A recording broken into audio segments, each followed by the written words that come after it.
Here's my hot take right out the gate. Rich Dad, Poor Dad is either the book that wakes people up or the book that makes them really annoying at dinner parties. Okay, see, that's already aggressive. We're like 10 seconds in. I'm not wrong, though. You know exactly what I mean. The moment someone reads it, suddenly everything is a liability, and they're side-eyeing their own car. Yeah, but hold on, for a lot of people, that's the first time they've ever questioned money at all. Like, ever. So I'm a little more forgiving. Fair. I'll give you that. It's usually the first crack in the wall. Exactly. And cracks matter. Even messy ones. All right. That's a decent place to start. Okay. Welcome back, or welcome in, depending on how you found us. Yeah. This is AI Book Review. I'm LUMI. I'm LOGIX. And today we're finally doing the one book people have been asking about since, like, forever. Yeah. The unavoidable one. Rich Dad, Poor Dad by Robert Kiyosaki. If you've never read it, you've still heard of it. And if you have read it, you probably have opinions. Strong ones. Very strong ones. So let's set expectations real quick. This is not a chapter-by-chapter recap. No, if that's what you want, Wikipedia's free. What we're doing is thinking through it. What it's trying to do. Why it hits so hard. Where it actually helps people, and where it kinda doesn't. And also why two people can read the same book and walk away with totally different life decisions. Which happens with this book a lot. A lot. So before we even get into the ideas, I think we should talk about context. Because this book didn't land in a vacuum. Yeah, timing matters here. Late 90 seconds. Pre-YouTube gurus. Pre-TikTok finance bros. Most people learned money from their parents, or not at all. And schools were and still are absolutely useless when it comes to personal finance. Exactly. So when Rich Dad, Poor Dad shows up and says, hey, the way you think about money might be backwards, that hits. It hits because it reframes the entire game.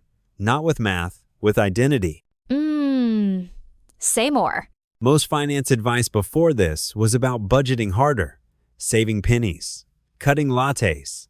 Kiyosaki comes in and says, you're playing the wrong game entirely. Right. He's not saying clip coupons. He's saying, why are you trading your entire life for a paycheck?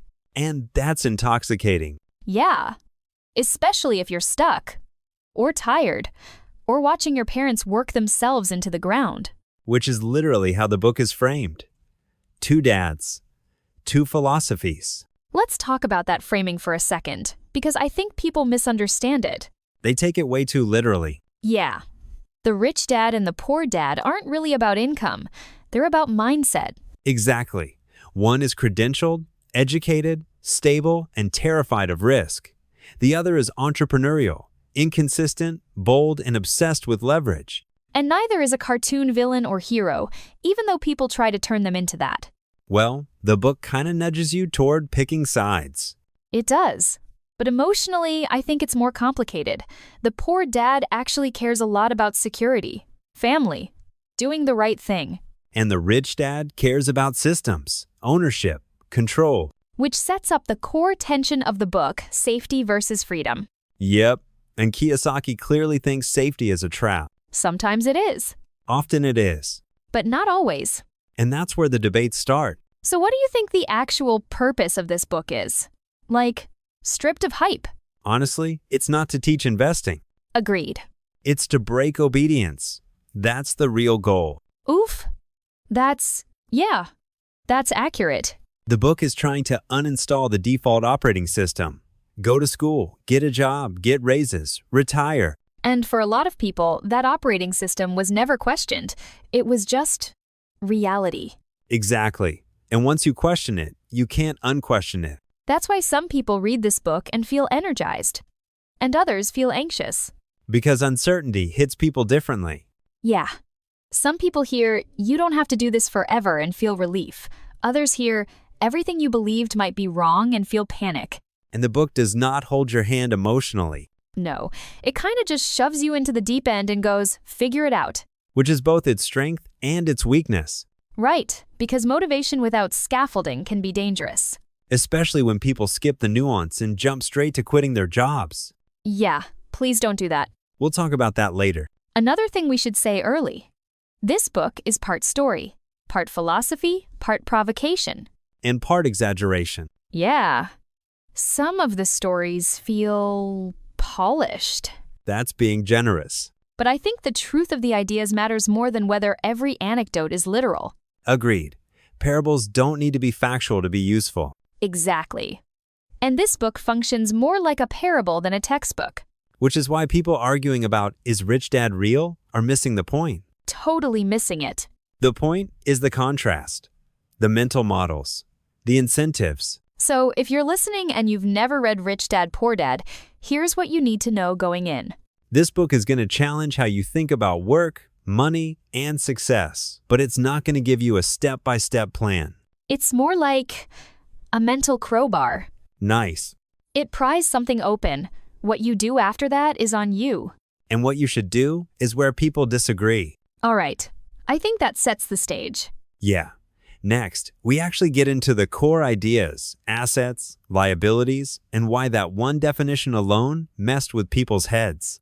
Which is where things start to get spicy. Very. All right. Let's pause here and pick that up next. All right.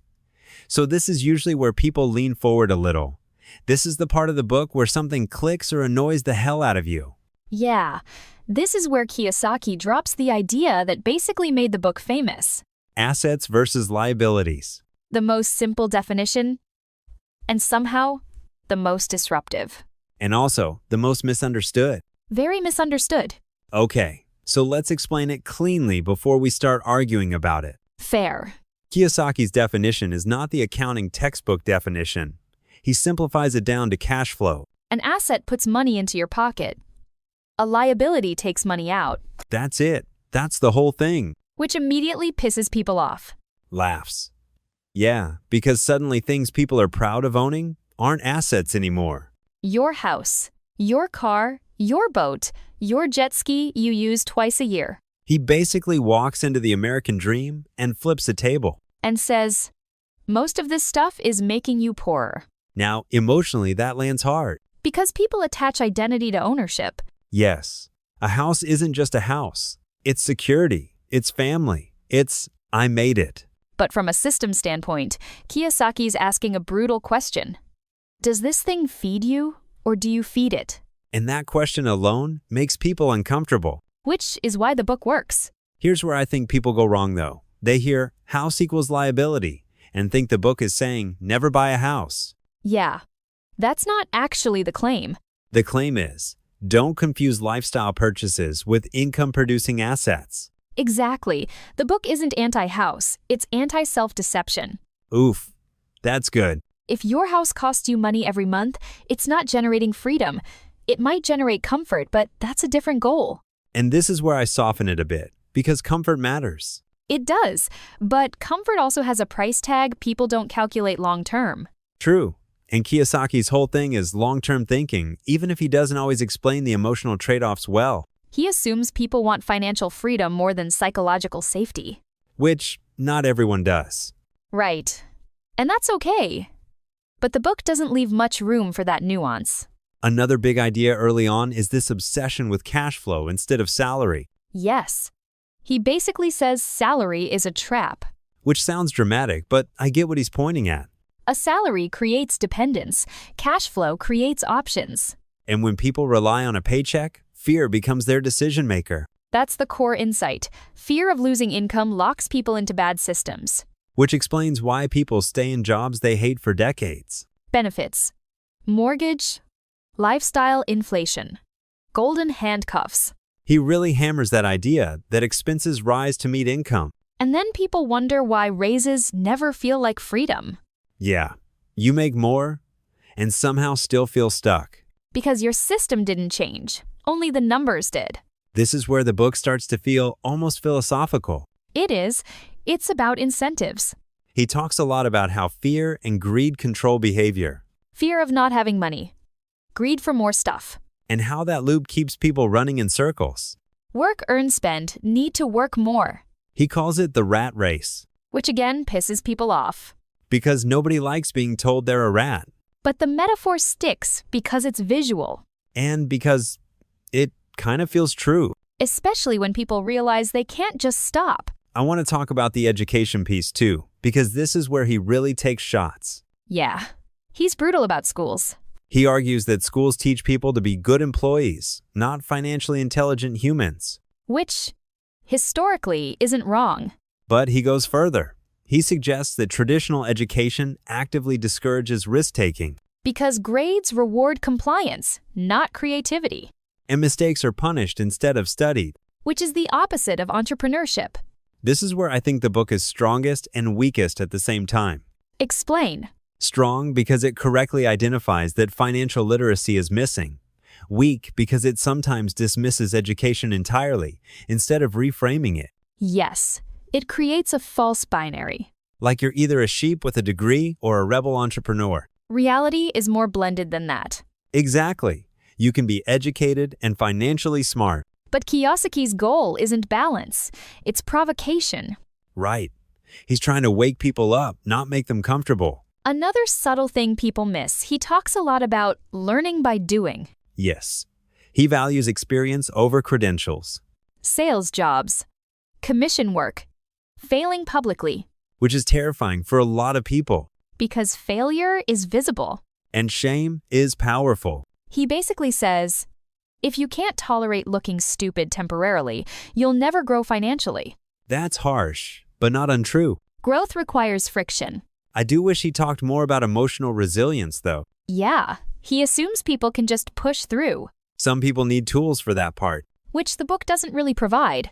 So if we're summarizing this first chunk, not the whole book, just this section, what's it really doing? It's breaking definitions. Yes. Redefining assets.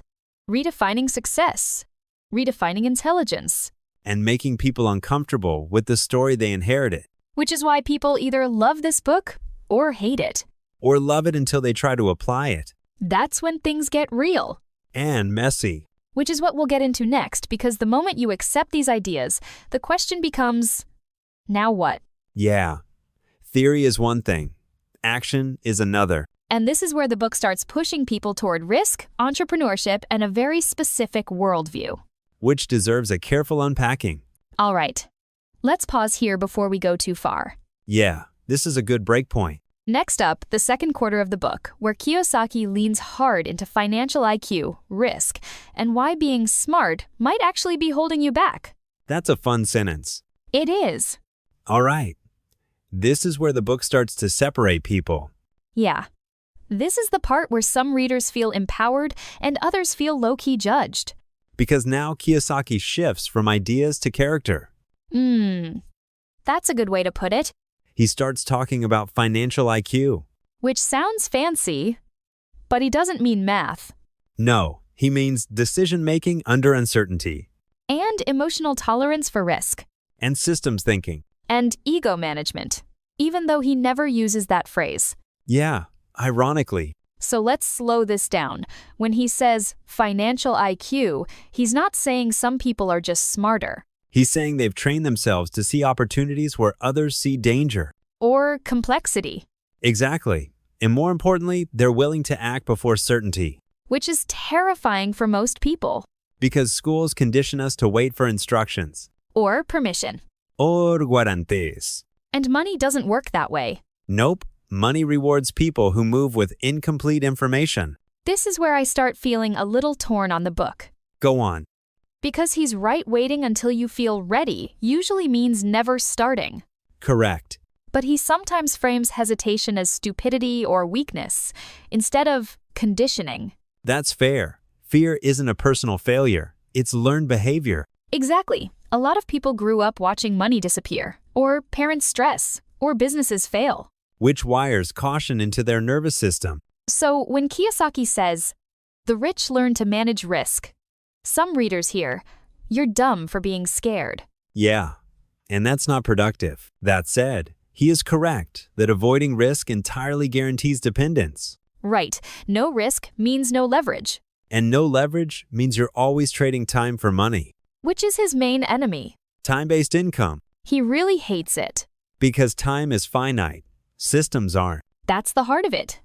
Systems versus effort. Which is why he talks so much about businesses, real estate, and investments. even if he doesn't always explain them clearly.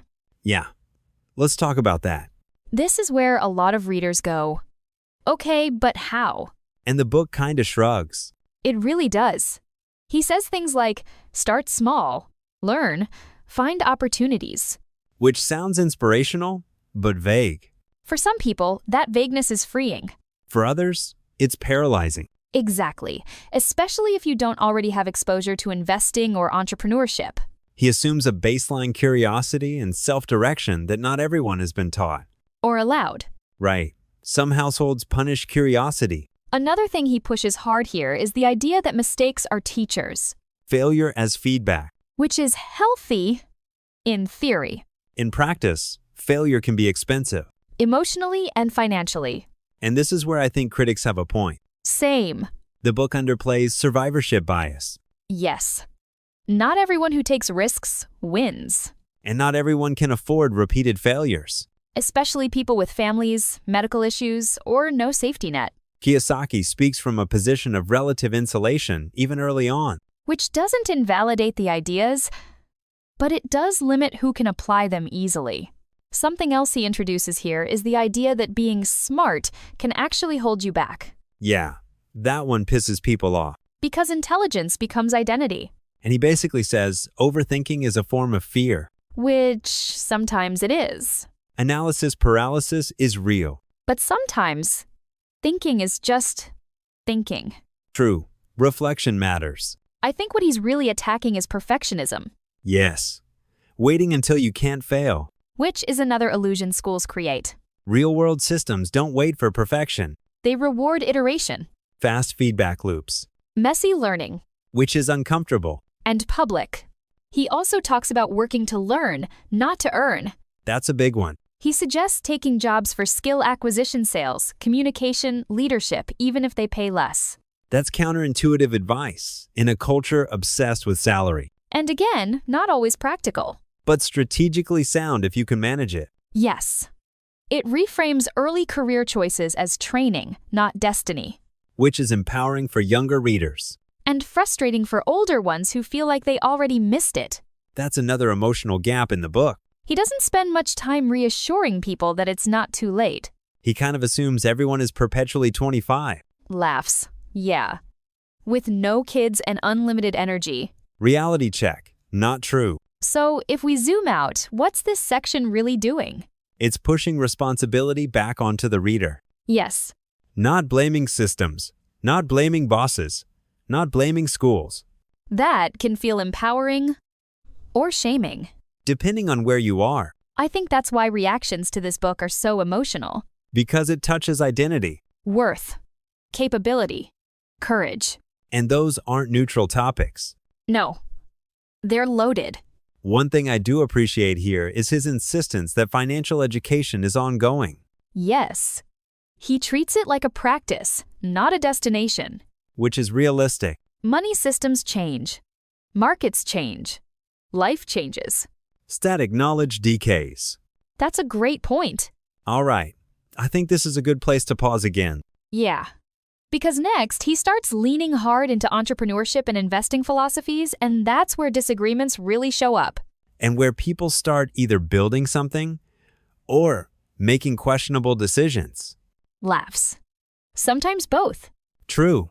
So, we've hit that point where suddenly everyone's wondering if they should start an LLC or maybe texting a friend like, hey, should we be entrepreneurs now? It's almost like this energy that Kiyosaki puts out gets contagious. Totally. You can feel the room shift. 1 minute people are just listening, and the next, there's this weird urgency, like you might be missing out if you don't jump in. But it's also the stage where his message actually starts sounding doable, which is exciting and, honestly, a little risky. Risky is the word. Suddenly, these abstract ideas about money get framed as steps you can take, almost like a recipe.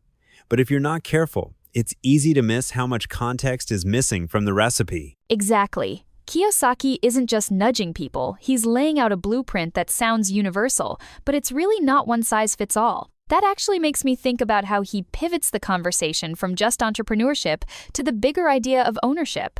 Ownership is a big shift. He keeps hammering home this idea that if you don't own the machine, you are the machine. Pretty provocative, right? It's wild because so much of our self-worth and structure comes from our jobs like, I'm a teacher, I'm a manager. But he flips that and says, your job is just a tool, not who you are. That can feel both freeing and a little terrifying. There's something both empowering and destabilizing about separating your identity from your job. Most people introduce themselves by what they do, not what they own. And honestly, the book almost skips over how hard that shift can be emotionally. It treats jobs as these totally transactional things, but for a lot of people, work is about meaning and community, not just a paycheck. It's like the book views everything through a lens of systems and numbers, but real life doesn't work that cleanly. Speaking of systems, the way he talks about entrepreneurship next gets really interesting. He really doubles down on entrepreneurship, not as a job title, but as a way of seeing problems and opportunities everywhere.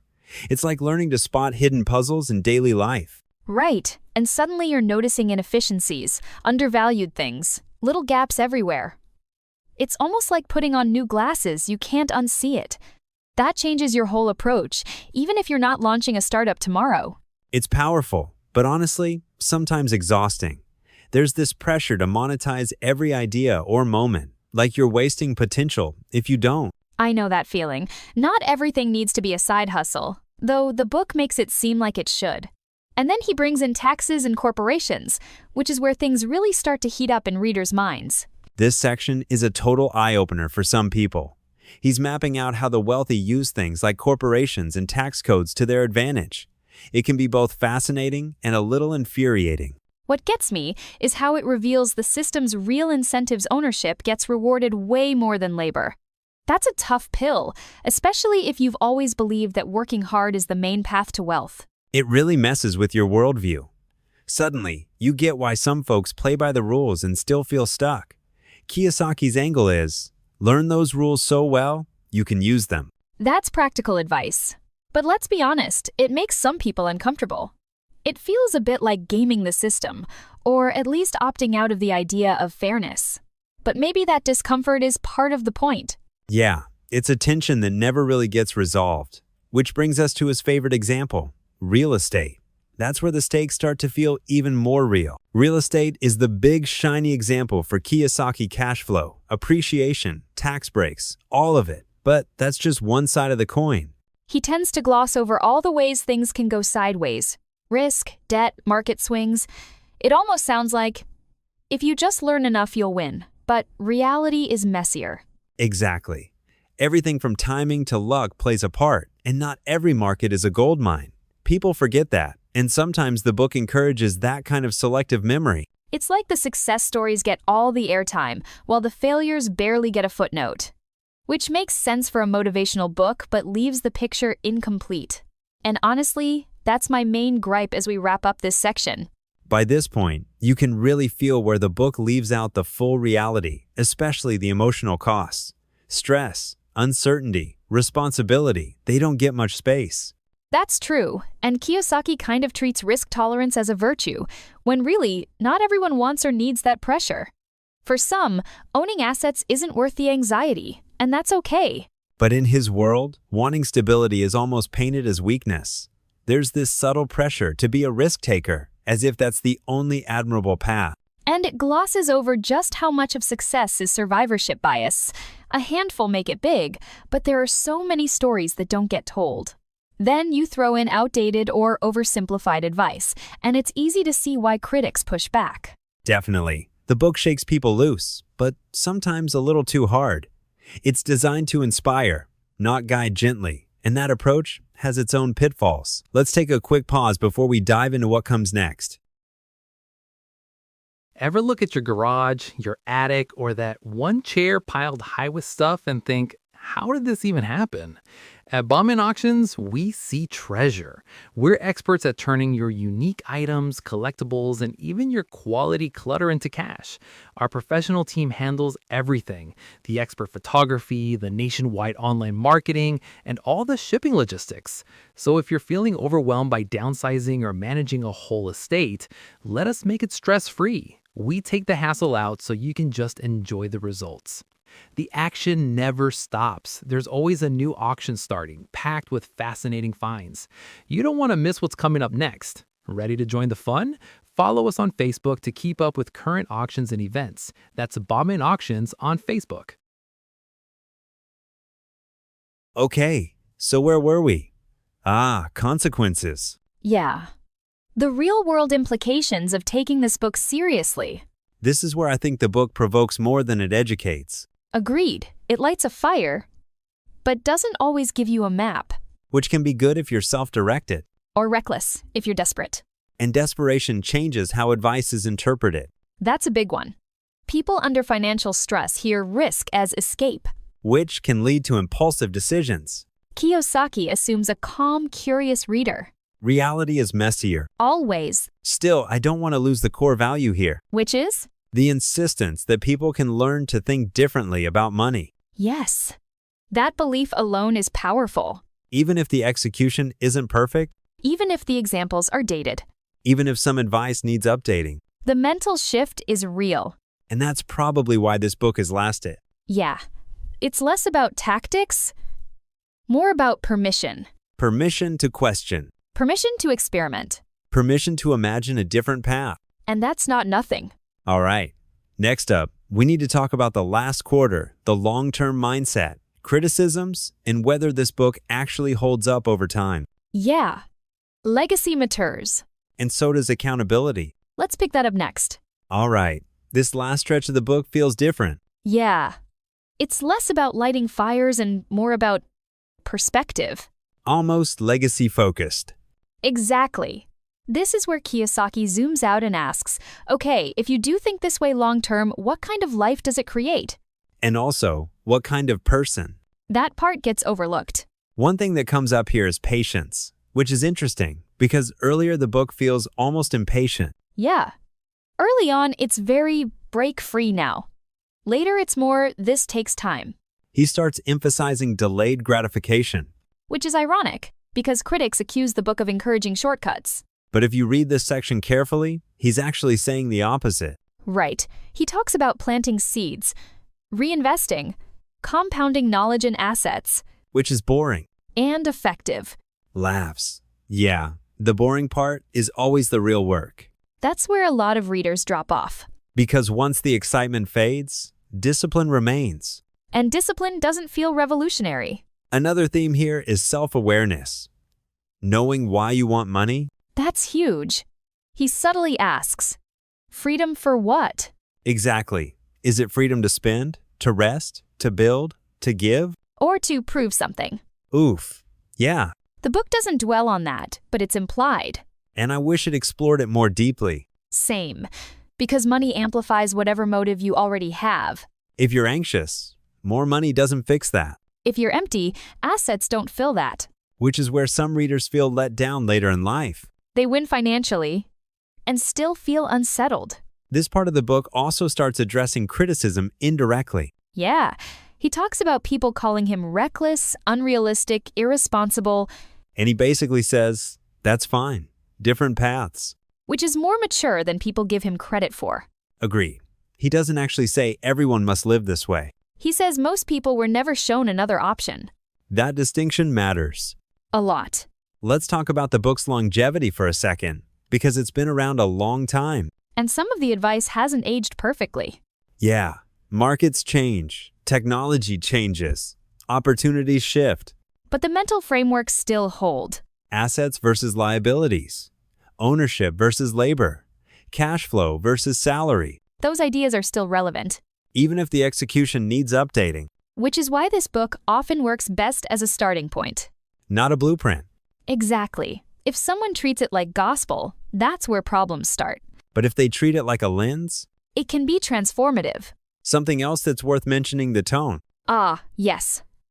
The tone. Confident, sometimes arrogant, occasionally dismissive, That turns some readers off immediately. especially people who value humility and balance. But for others, that confidence is exactly what cuts through their doubt. Right. When you're stuck, certainty can feel comforting, Even if it's incomplete. which makes this book emotionally effective, but intellectually risky. Because certainty can discourage nuance. And nuance is where wisdom lives. I also want to talk about how this book interacts with shame. Interesting. Go on. Some readers feel motivated, Others feel like they've already failed, Because the book frames financial struggle as a mindset issue which ignores systemic barriers. and personal circumstances. That can land as blame, even if it wasn't intended. That's a real criticism. I think the healthiest way to read this book is with self-compassion. Agreed. Use it to expand options, not judge your past.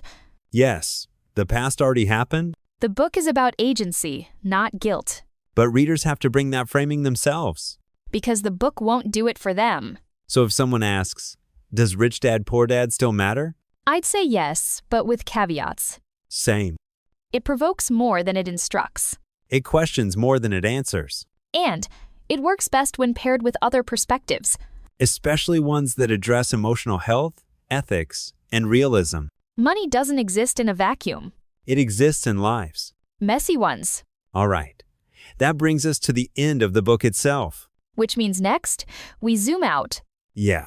Recap, synthesis, what it all adds up to. and what people should actually take from it. Not the hype, the signal. Let's do that next. All right. So let's zoom all the way out for a second. Yeah. Big picture now. If someone listened to all of this and said, okay, but what did this book actually say? Not chapter by chapter, just the core.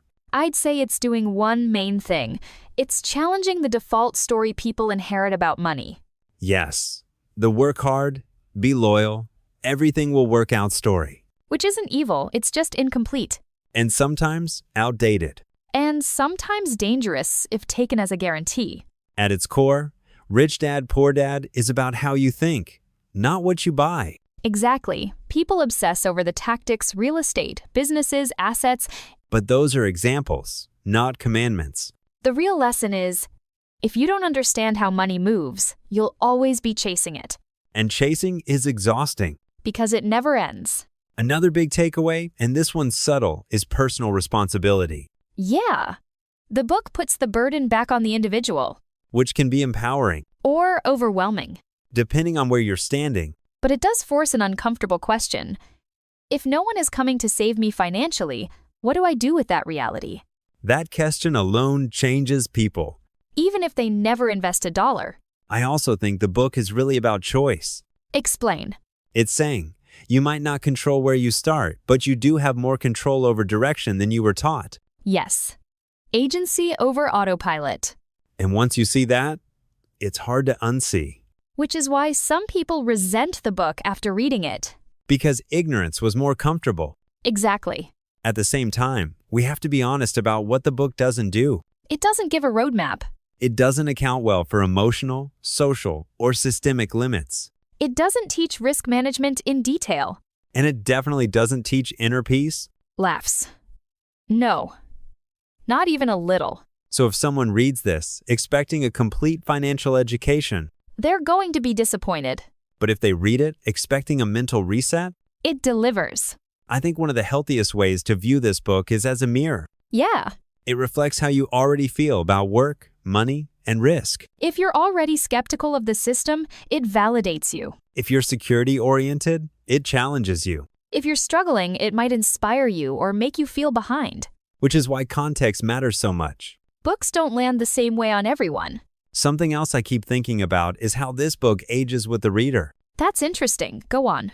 At 20, it feels rebellious. At 30, it feels urgent. At 40, it feels incomplete. At 50, it feels philosophical. Yeah, because life fills in the gaps the book leaves, And experience adds nuance, which the book lacks intentionally. because nuance doesn't sell as well as certainty. Truth. So if we're distilling this into a clean takeaway for someone who's never read it, I'd say this. go ahead. Learn how money works before you spend your life working for it. That's good. Not get rich, not quit your job, not buy assets tomorrow. Just learn And question. and decide consciously instead of drifting. Exactly. I think that's a good place to leave the recap, Yeah. We've pulled the signal out of the noise. which means next, we've got to do the fun part. Ratings. Pros and cons. And whether we'd actually recommend this, and to who, That's where we might disagree a little. just a little. All right. Final stretch, Yeah, time to put numbers on feelings. which is always dangerous. Appropriate given the book. Okay, let's do this cleanly. Pros first. What does Rich Dad, Poor Dad genuinely do well? I'll start. Biggest strength. It breaks passive thinking. Yes. It forces people to ask, is this path actually leading where I think it is? And that question alone can change a life. Second pro. It simplifies money just enough to make it approachable. Right. Assets versus liabilities isn't perfect, but it's sticky. Exactly. You remember it. You apply it subconsciously. Another pro for me, it gives people permission to question authority. Schools, jobs, cultural scripts. Especially for people who were taught not to rock the boat. And it reframes failure as information, not identity. That part matters a lot. Okay. Cons. Oh, there are cons. Laughs. Yeah. First one. Oversimplification. Hard agree. The book makes complex systems feel easier than they are. Which can lead people to underestimate risk. Second con. Survivorship bias. Yes. We talked about this, but it's important enough to repeat. You mostly hear from the winners. Not the people who tried, failed, and had to recover quietly. Another con for me. Emotional blind spots. Huge one. It underestimates how fear, trauma, and responsibility shape decision-making. And how hard it is to just take risks when other people depend on you. Exactly. I'll add one more: the tone. Yeah. The confidence helps some people, but alienates others. Especially readers who already feel behind. Motivation without compassion can feel like judgment. And that limits who the book reaches. So let's rate it. All right. You want to go first? Sure. I give Rich Dad, Poor Dad a 7 out of 10. Explain. It's not a complete guide, but it's a powerful starting point. It opens a door a lot of people didn't know existed. I just wish it held people emotionally while it pushed them intellectually. That's fair. I'd recommend it to someone who feels stuck and curious, but I'd also tell them to read other perspectives alongside it. Solid. I'm going 8 out of 10. Higher than me. Yeah, because as a systems book, it does exactly what it's supposed to do. It disrupts obedience, it teaches leverage thinking, and it permanently alters how people see money. Even if it's uncomfortable. Especially because it's uncomfortable. Would you recommend it to everyone? No. I'd recommend it to people ready to question their assumptions, not people looking for reassurance. That's a good distinction. All right, before we close, this is one of our very rare moments where we want to hear from you. Yeah. One question, and then we'll shut up. If you've read Rich Dad, Poor Dad, who did you agree with more today? Me? Or her? And if you haven't read it yet, does this make you more curious or more skeptical? Drop your thoughts in the comments, and if this conversation was useful, subscribe. We're doing this every week. Also, tell us what book we should tackle next. Finance, psychology, culture, philosophy, all fair game. We'll pick one and go deep. All right. That's it for this episode of AI Book Review. Thanks for hanging with us all the way through. Think better. Live better. We'll see you next time.